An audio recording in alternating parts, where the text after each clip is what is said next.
Magandang gabi po mga kapatid, mga iksuron. Antok na po ba kayo? Ayan. Ngayon, ako po ay dating kaanig ng Iglesia ni Soriano o tinatawag sa dating daan. Ngayon, naakay ako, nabulag ako, at hindi naman natin ikakailayo dahil mismo si Apostol Pablo, inamin naman, nagaling din siya kung anong nangyari sa akin, ganun yung nangyari sa kanya. Gaya ng nasa 1:13 ng unang Timoteo, sabi, bagamat ng una, ako'y naging mamumusok at mamuusik, ngunit kinahabagan ako ng Diyos sapagkat yao'y ginawa ko sa hindi pagkaalam at kawalan ng pananampalataya. Therefore, kung ano yung nangyari kay Apostol Pablo ng panahon niya, nang naging mamuusik siya, mamuusik siya, pero ginawa niya sa hindi pagkaalam at kawalan ng pananampalataya, hindi ko nangyari sa akin. Bakit? Dahil grabe po akong mag-atake sa Katoliko. Saan ko naman nabasa yan sa Biblia na pwede mag-bautismo ng bata? Ang dapat lang mag-bautismohan, matanda. Yun ang mga atake ko sa Katoliko noon. At isa pa sa atake ko sa Katoliko, saan mo naman nabasa kasi Maria ina ng Diyos. Paano naman magkakailan ng Diyos? Ang Diyos, wala naman pinagkulan. Hindi pag-aralan natin ngayon yung mga pagkakamali ko noon. Gaya ng sinabi ni Pablo nung siya'y naging mamumusong at naanin sa tunay ng Iglesia. Gaya ng pinasa ko sa 1:13 ng Timoteo. Ngayon, pag-aralan muna natin bakit pa ako naanin sa dating daan. Muna hindi ako nakikinig Pablo doon. Kasi si Pablo, convert din yun Dahil sa judaismo, ng usig, pero kinahabagan ng Diyos dahil sa nagawa niya sa hindi pagkaalam at kawalan ng pananampalataya. Ganun yung kami, brother, gawin. Pagkaman siya, naging puusig din ako. Pero, nagawa namin yung sa pagkakulang. Gaya ng sulat ni Apostol Pablo sa 4:4 ng ikalawang ito, ang sabi niya, na binulag ng Diyos ng sanglibutan ito ang pag-iisip ng hindi nagsisampalataya. Ngayon ba dapat sasampalataya? Kung sa nagtatag ng Iglesia na sa Biblia sa 16:18 ng Mateo. At yun ang ating Panginoon sa Kristo. Ibig sabihin, merong relihiyon o merong simbahan na itinayo ang atong Ginoong Jesucristo ayon sa Biblia. Ngayon, magse-self-proclaim gaya ng relihiyon ko noon na kinaanipan. Ka tatawagin sa pangalan ng Diyos, 43 ng Isaias, kaya Iglesia ng Diyos kami yun. Paano magiging kayo yun, Soriano? 80s lang kayo lumabas, kayo yung benching matandang pa sa inyo. Kaya kung ang basihan ng katotohanan ay patandaan, magluto na lang po ako ng itlog magdamag. Bakit? Masarap yata magluto ng itlog pag benching. Dahil yung benching matanda pa sa dati kinayin ng pag-iglesia. Pero, nung namulat ako, isa sa mga pinabatikos ko noon, si Maria ay ina ng Diyos. Bumiyahe po ako sa Tagbilaran, nakalaman ko si Gomol Alima, isa sa magiting na defensyon ng Katoliko, naliwanagan ako na yung nasa sinapupunan pa lang ng ating mahal na Birhen, sa G5 ng Hebreo, basahin natin, no? Ang sabi, sapagkat sa kanya nananahan ang likas na kalagayan ng pagka-Diyos, gusto ng Kolosas at siyang maging tao. Ngayon, nasa yung likas na kalagayan ng pagka-Diyos, nung sa Kristo'y maging tao, nandun sa haling katawan, G5 ng Hebreo. Sabi, kaya pagpasok mo sa sanlibutan ay sinasabi, hain at ayog ay hindi mo ibig, ngunit isang katawan sa akin ang ihanda mo. At yung katawan na yun, na inihanda para makapagkatawang tao ang atong Ginoong Jesucristo may pagkanto sa loob. At ibinari pa ni Apostol Pablo yun sa 2:9 ng Kolosas, nang si Kristo'y maging tao, yung divine nature o yung pagkantos niya na walang pinagmulan at nasa kanan ng Ama sa 3:1 ng Kolosas, nasa loob ng sinapupunan ni Maria. Ngayon, nung ipinanganak ni Maria yun, ano ang pinanganak ni Maria? Diyos. Ikinari kayo ni Apostol Juan, 20:28 ng Juan, Diyos. Ikinari kayo mismo ng Ama, 1:8 ng Hebreo, Diyos. Nagtataka mo dito sa INC 1940, tao. Sisiko pa sila Ano nga ang ating Panginoong Jesucristo? Tao! Bali, nagkatawang tao. Kaya nga gumamit yung haing katawan na nasa sinapupunan ni Maria. At yung nasa sinapupunan ni Maria, ulitin lang natin, yung nasa loob ng sa 2:9 ng Kolosas, yung pagkados ng Kristo. Kaya kung si Maria, yung nasa loob ng ipinanganak niyang laman ay Diyos, ang tawag sa ating ni Maria, ina ng Diyos. Doon ako naliwanagan. Palakpakan natin yung Panginoon. ang isa natin pag-aalala ay yung sakramento ng bautismo. Isa kasi ito sa atin, kontrobersyal. Maraming hindi nakakaunawa nito. At para meron din tayong maisagot mga kapatid dun sa mga protestante na namamarapat sa atin. Paano mo naman babautismo ang sanggol? Wala pa namang kasalanan yun. Ba't nasulat sa Biblia mortal sin? At hindi na nga iahawa ang kasalanan na iahawa. 15:33 ng unang Korinto, ang sabi ni Pablo, huwag kayong padaya. Ang masamang kasama, sumisira ng magandang ugali. Kaya nga nasira ugali ko kay Soriano, dahil nasama ko sa kanya. Pinaawa yung kasalanan. Paano mo tututulan yan? Kaya nga po, nagka-open forum itong pamangkin ni Roel Soriano, talagang pupuntahan po namin dito sa kapalit ng pangkatatanong namin. Kasi tutuloy po sila Manila sa Santa Iglesia. Ngayon, pag-alala natin, biblical ba o gano'n makahalaga yung bautismo ayon sa Biblia? Kaya unang-una, itinose ni Cristo yan sa 28:19 ng Mateo. Sabi niya, dahil hindi ko magsiyawin ko yung gumawa ng alagad sa bawat bansa. At sila'y inyong bautismohan sa pangalan ng Ama, Anak, at sa Espiritu Santo. Ngayon, anong bautismo yun? Yung ba yung ginagawa ng mga born again? Pagtas na lang ng kamay, bautisado na, mali. Bakit? Dahil yun yung sinasabi sa 3:5 ng Juan, na pagkapanganak sa tubig at Espiritu, di water baptism yun, hindi yung taas-taas kamay parang nasa butuhan. Dahil yung mga born again dito. Katunayan, basahin natin sa 3:21 ng unang Pedro. Sabi, nung araw na yun, nung unang panahon, ay 8 kaluluwa ang nangaligtas sa pamamagitan ng tubig na ayon sa tunay na kahawig ay nagligtas sa mga tuwing bagay ng bautismo. Therefore, in Old Testament, kung paano naligtas yung 8 kaluluwa sa pamamagitan ng tubig, ay rin tayo ililigtas ng bautismo. Dahil yung symbolikal na sinulat ni Pablo sa 3:21 ng unang Pedro, na naligtas yung 8 kaluluwa sa tubig, ganoon rin tayo ililigtas sa tubig. At kung tunay na kahawig nun ay ang bautismo sa panahon ng Kristiyano. Dahil kung hindi kasama sa kaligtasan yun, hindi naman iuutos ni Kristo yun Dahil lahat ng lumalabas sa bibig ni Kristo, 12:41 galing sa Diyos.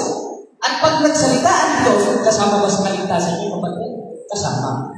Katunayan, basahin natin sa 3:21 ng Galatian, sabi, ano man ang kautusan ay siyang nagiging tagapagturo upang ihatid tayo kay Kristo. Ano yung isang kautusan na siyang magtuturo para ihatid tayo kay Kristo? Yung sacrament of baptism. Ngayon, ang tinitira ng mga protestante, ba't daw tayo nagbabautismo ng bata? Wala lang sa Biblia yun. Sabi ko sa pastor, pagbihira ka ng pastor, para ka lang naman yata pinabili yung suka ng pastor kanina. Bakit? Wala bang mababasa sa Biblia na magbautismo ng bata o meron tayong mabasa? Meron. Katunayan dito sa isang talata ng Biblia, sa 16:31, patuloy ng gawa. At kanilang sinabi, manampalataya ka sa iyong Panginoong Jesus at maliligtas ka at ang iyong sambahayan. Pag sinabing sambahayan, may ama, may anak. Dahil hindi mo naman pwede buuin yung sambahayan kung walang anak. At pag sinabing anak, wala namang i-clarify dito kung ilang taon. Ibig sabihin, kahit sanggol, kasama dito, dahil yun ay tumutukol sa salitang sambahayan. Anong sabi? Manampalataya ka at ang iyong sambahayan. Ano mong klaseng pananampalataya? Yung pinasusunod sa atin ng Biblia. Sabi sa 16:16 ng Marcos, ang sumampalataya ng mabautismuhan ay maliligtas. Ibig sabihin, yung definition ng pagsampalataya na tinuturo sa atin ng Biblia ay bautismo. Sabi, manampalataya ka at iyong sambahayan. Ibig sabihin, bautismuhan mo sila gaya ng inyong sambahayan. Katunayan, pag bumabati tayo sa versikulo 33, ang sabi, at sila'y kanyang kinuha ng oras ng yaon ng gabi, at binugasan ang kanilang mga latay, at pagkakay binautismuhan siya at ang buong sambahayan. Ibig sabihin, mula sa lolo, mula sa lola, mula sa ate, mula sa kuya, hanggang puso, hanggang sa sanggol, nanay, tatay, pinautismo nila Apostol Pablo sa papaanong paraan. 3:5 naman, yung pagkapanganak sa tubig at spirito, o ang symbolical nun, in Old Testament, yung walong kaluluwa na naligtas sa pamamagitan ng tubig. Amen, mga kapatid? Ngayon, ikaliligtas pa ang tubig ng bautismo, ikaliligtas. At sino-sino ang dapat mabautismuhan? Lahat. Kasama ang bata, gaya ng ginawa ni Apostol Pablo. Dahil ang Diyos ng Katoliko, hindi naman malupit eh. Hindi gaya ng sinasabi ng Iglesia ni Cristo, ang hindi mabautismuhan sa aming Iglesia, lulutong ang gulugod sa impyerno. Hindi ibig sabihin pala, ang tayo ng Iglesia ni Mr. Felix Manalo, lulutong ang gulugod sa impyerno. Bakit? Dahil ang founder po nila, o ang puno o nagtayo ng Iglesia ni Cristo 1940, according sa kanilang pasugo, noong November 2001, page 2, basahin natin, it is the truth that Brother Felix Y. Manalo was not baptized in the Church of Christ. Aba, kinukontra pala nila sugo nila. Dahil yung sugo nila, di pinabautismuhan sa kanyang mismo itinayong Iglesia. Samantalang sinabi ng mga ministro nila, ang hindi mabautismo ay di maliligtas. Hindi una palang maliligtas yung sugo nila. Kumbaga sa atin, yung papa natin si Francis. Kasi kasi sa kanila. At pag inikan rin natin yung church history nila, galing silang SDA, galing silang Methodist. At yung SDA, pag kumatras ka na kumatras, galing kay Martin Luther. At si Martin Luther, siya yung itinawalan. At pag sinabing itiniwalan, eh hindi na kinalulutan yun dahil mamurong na sila sa pananampalataya. Basahin natin ang 10:38 ng Hebreo. Ang sabi, ngunit kung ang akong lingkod na matuwid ay mamubuhay sa pananampalataya, at kung siya'y umurong, sino ba'y umurong? Si Martin Luther. Nanganak ng mga kalahi si Martin Luther, nagkaroon ng SDA, nagkaroon ng INC, nagkaroon ng andating-daan. Kaya tayo mga kapatid, mag-ingat tayo. O tayo paakay sa mga nagsasabi, brother, kakatok pa sila eh.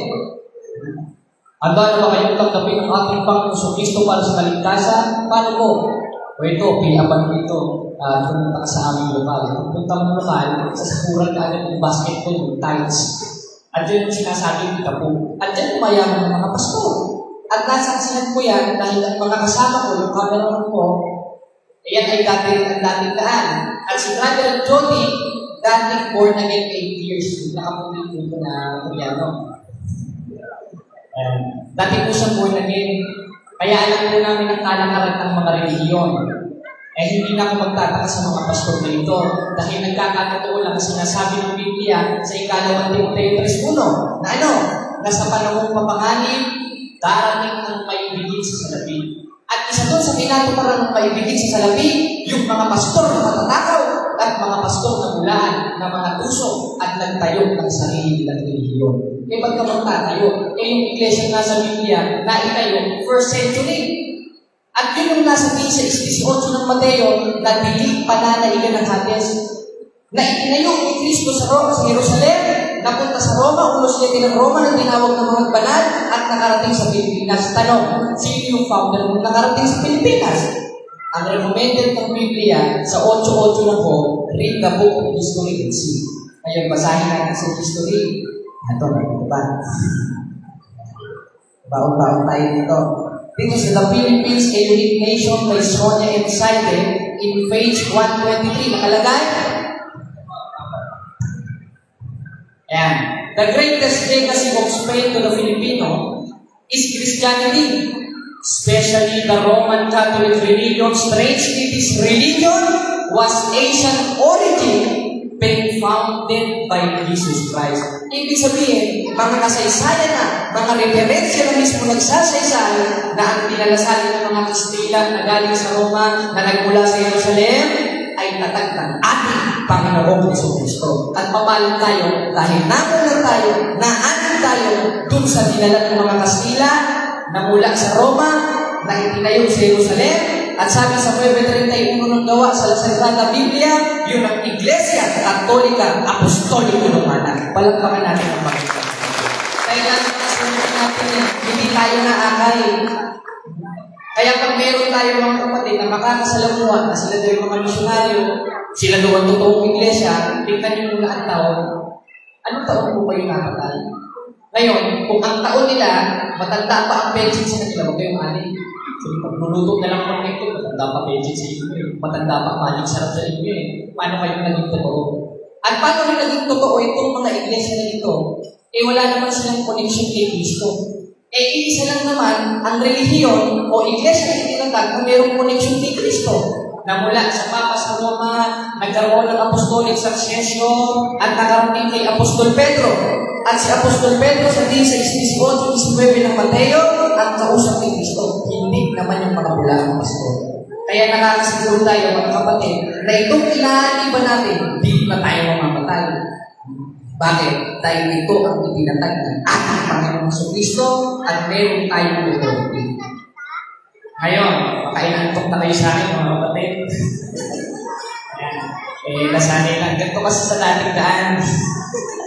Nakita nyo naman si Soriano eh, basa. Basahin natin kapatid na Roldan. Basa tayo dito. Pero out of context. At yun ang natulungan ko sa pagsusuri ko. Dahil wala naman pong masamang magsuri eh. Katunayan, nasa 4 ng unang 1, nagsulat niya Apostol 1, huwag kayong magsipaniwala sa bawat espiritu, kundi inyong subukin ang espiritu ng Diyos sa Diyos. Tayo susubukin natin. At isa sa mahalaga na subukin natin, yung konteksto ng pag-ibig na itinuturo ng Biblia. Bakit? Dahil ang sabi ni Pablo sa 13:2 ng unang Korinto, kahit magkaroon siya ng kaloob na panguhula, mapalipat niya ang mga bundok. Kung wala naman siyang pag-ibig, wala siyang kamuluhan. Kaya tayo, at yung mga members ng Corpo ng Christ, dapat mag-ibigan. Dahil yung si Kristo. Dahil si Pablo na mismo nagsabi, kung wala kayong pag-ibig, ay wala kayong kamuluhan. Bakit? Utos yun. In 13:34, verse 35 of Book of John. At bukod sa inutos yun, isa sa espesyal na itinuro sa atin ng ating Panginoong Jesucristo. Sino po mag-asawa dito? Lahat po, kaya wala po Corpo ng Christ. Sabi sa 5:25 ng Efeso, mga lalaki, ibigin ninyo ang inyong asawa. Hindi yung may mapadaan lang. Nako, hindi tayo niyan. Unang-una, kahit sa batas ng Diyos, may bawal mo ng Biblia yun. Bakit? Dahil tumingin ka pa lang na may masamang hangat sa isang babae, 5:28 ng Mateo, nagkakasala ka na ng pangangalo niya. Kaya sa isa sa pangunahin ng ating Panginoong Jesucristo, kung paano inibig ng ating Panginoong Jesucristo, itong iglesia tinayo niya, gayon din tayo mag-iibigan mag-asawa. Amen, mga kapatid?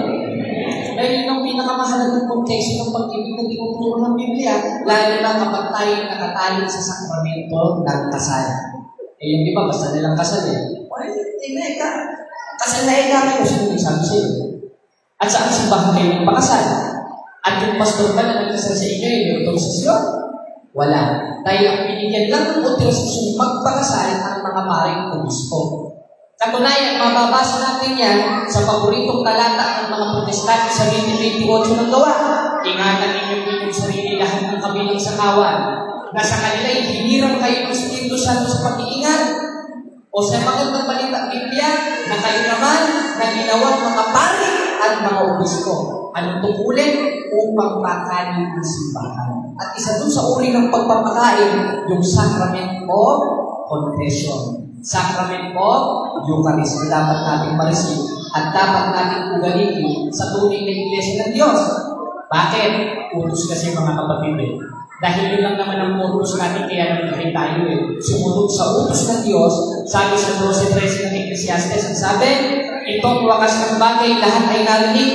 Ika'y matakot sa Diyos at sundin mong kanyang utos sapagkat ito ang katungkulan ng tao. At isa dun sa katungkulan ng tao, yung pagsunod sa pag-ibig. At isa sa konteksto ng pag-ibig, 5:25 ng Efeso, ibigin natin ang atong mga asawa.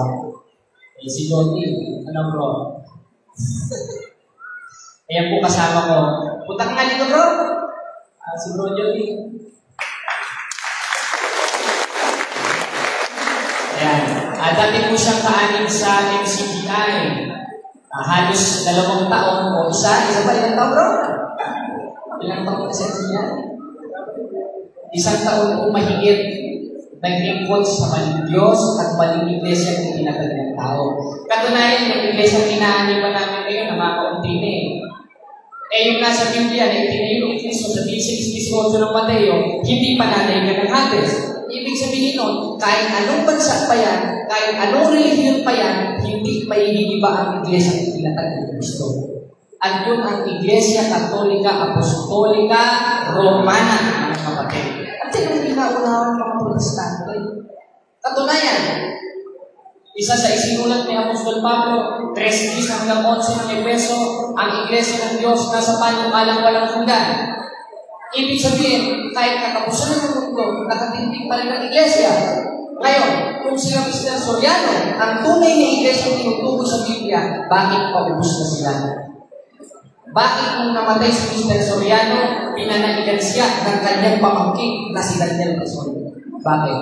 Noon, sabi sila kami pagdebate. Ngayon, brother, bawal na ikatibate. Gumawa na lang ikat tayo ng mabuti. Bakit hindi ba parte ng mabuting gawa yung pakipagdebate? At kung hindi parte ng mabuting gawa yun, bakit nakipagdebate si Kristo?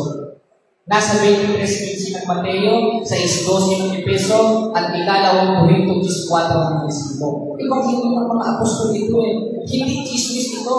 Hindi ito galing sa balat ng tinapa. Absolutong katotohanan ito na nakasulat sa Biblia. Bakit? 14:37 ng unang Korinto, dahil lahat ng isinulat ng mga apostol ay galing sa ating Panginoon Diyos. Palakpakan natin ang Panginoon. Kaya nga mga palag natin, huwag na kayo alas mga kapatid ha. Baka umalis kayo, maraming gaya. Maaking tayo ng mga Protestante. Kaya na rin nagsasalita ako, hanggang bibigyan ko, hanggang may pa ako. Puting ko yung Pilipinas, warningin ko mga kapatid. At kung meron ng mangangahas at lumaban ng diskusyon, hindi makipag-diskusyon tayo. Dahil yan ang isa sa dapat natin ugaliin. Dahil ang mga banal na kasulatan sa 3:16 ng ikalawang Timoteo, hindi lang mapapakinabangan sa pagtuturo, sa pagsansala, kundi sa pagsawal. Halimbawa, inaakay mo, ganun po kasi pakiramdam nun. Halimbawa, mayroon kang anak, makita mo yung anak mo, gumagawa ng masama, makatawin mo ng hanger, di ba naman kapatid? Paluhin mo pa ganun din kami. Kami mga Catholic faith defenders. Kapag nakita namin yung mga kapatid namin sa pananampalataya, inaakay ng mga bulaang mga ngaral, o ipinakikilala yung iglesia nila na naglang ng tao na hindi naman mananahan ng Diyos dahil nasa 17:24 ng gawa, pinapaalis namin yun. Bakit? Mahalaga kasi bawat kanin ng tao, lalo na ang kanin sa Katoliko. Balakpakan natin. Baka natin na kayo. Pasensya na po mga kapatid ha. Ito ko pagpapuro dyan Alis dito, magsasalita ka. Ayan. Magpapakilala ko muna ang ating kapatid na Jody, kung saan siya nanggaling, at anong nakahintay sa iyo. Okay na? Okay na pala. Birthday na pala tayo. Ayan. Sige po mga kapatid, at pagpalain nawa kayo ng Panginoon. Pasensya na po ha. Hanggang dito lang po ulit. Sana po magkita-kita tayo.